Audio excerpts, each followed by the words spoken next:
শাস্ত্রে সম্পদ হাতে গড়া শিল্প সম্পদ এই সম্পর্কে জানা তো। আমি কিছু কথা বলছি তোমাদের।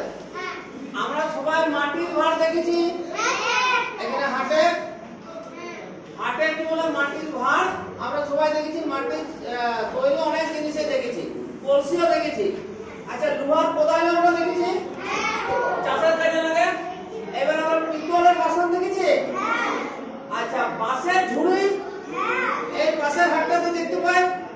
আর ঘাসের মাদুর, ওই যে মাদুরগুলো বিক্রি করতে আসে ওগুলো কিন্তু ঘাসের। তাহলে এই যে এই জিনিসগুলো যে উদাহরণ আমি বললাম, এগুলো সবাই মানুষের তৈরি সম্পদ।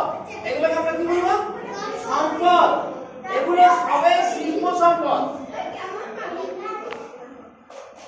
এগুলোকে আমরা ঘরোয়া শিল্প বা কুটির শিল্প বলতে পারি।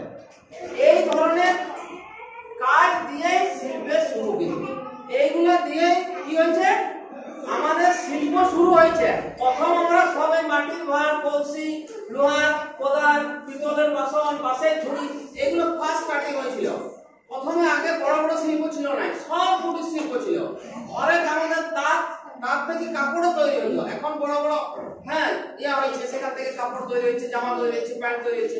কিন্তু প্রথম আমরা সমস্ত কিছু এই ঘরে তৈরি করেছিলাম। ঘরে যে শিল্পটা গড়ে ওঠে সেই শিল্পটাকে বলা হচ্ছে কুটির শিল্প। বাড়িতে বসে যে সমস্ত শিল্প গড়ে ওঠে তাকে বলা হচ্ছে কুটির শিল্প। এই যে মাটির ভাঁড়, কলসি, লোহার কোদাল, পিতলের বাসন, বাঁশের ঝুড়ি, ঘাসের মাদুর প্রভৃতি। তাহলে এই যে বাঁশ, এখানে আমরা বাঁশের ঝুড়ি যখন করছি তাহলে বাঁশ চাষ করছি। এই যে বাঁশ চাষ কিন্তু আমরা অনেক গাছ বাইরে দেখতে পাই বাঁশের। সেইগুলো হচ্ছে কৃষি সম্পদ। কিন্তু এবারে এই কৃষি সম্পদের একটা কাঁচামাল, এই যে কাঁচামাল হচ্ছে বাঁশ। কোনটা? এই ঝুড়ি তৈরি। ঝুড়ি তৈরি করতে গেলে এই আমাদের বাঁশ চাই। ঝুড়ি তৈরি করতে গেলে আমাদের বাঁশ চাই। আবার এই যে ঘাসটা হচ্ছে কৃষিজ সম্পদের মধ্যে পড়ছে, কিন্তু এটা মাদুর তৈরির আবার কাঁচামাল। তাহলে যখন আমি ঘাসের মাদুর তৈরি করছি তখন হচ্ছে কাঁচামাল হিসাবে ব্যবহার করবো, ঘাসটা নিয়ে এসে আমরা করবো।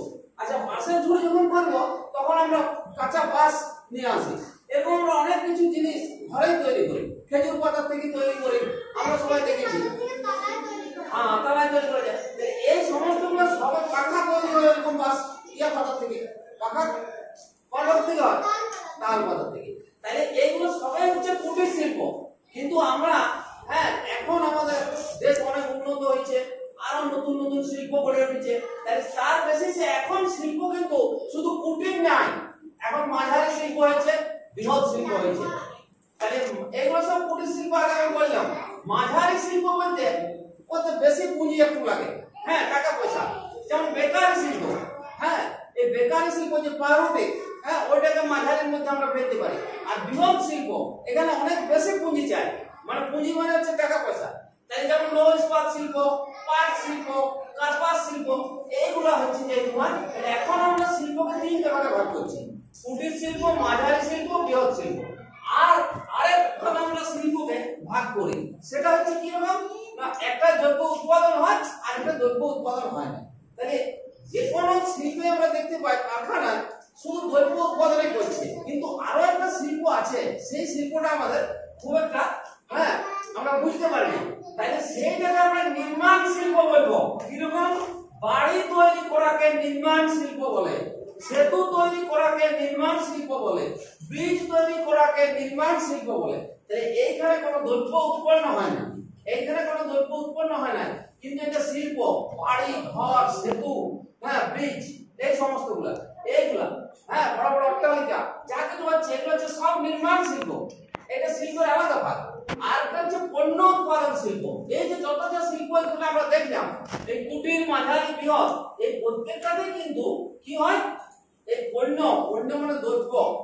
কেউ কলগেট উৎপন্ন করছে, বিভিন্ন জিনিসপত্র সব উৎপন্ন হয়। আমরা সকাল থেকে যে জিনিসগুলো ব্যবহার করছি সেগুলো সব কোনো না কোনো কারখানায় উৎপন্ন হচ্ছে। কলম, পেন্সিল, বই, সমস্ত কিছু কারখানায় উৎপন্ন হচ্ছে। তাহলে এটা পণ্য উৎপাদন। পণ্য মানে দ্রব্য।